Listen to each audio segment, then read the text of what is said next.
Naramdaman mo na bang parang ang boring ng iyong araw? Yung paulit-ulit lang ang lahat. Parang isang sim na nakastuck sa isang loop. Pero paano kung may paraan para gawing mas exciting ang bawat sandali? Ito ang tinatawag na romanticizing your life.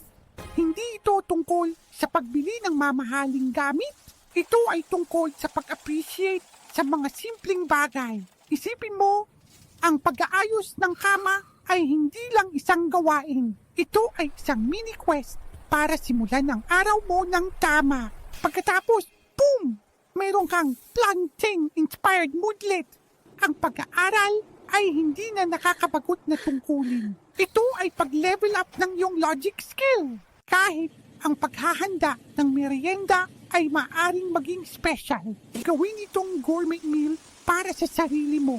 Ang pagbabagong ito sa pananaw ay nakakatulong sa iyong mental health.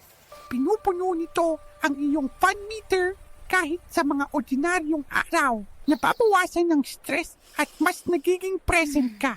Kaya sa susunod, subukan mong hanapin ang magic sa isang maliit na bagay. Ikaw ang bida sa sarili mong The Sims game. Gawin mong amazing ang bawat araw.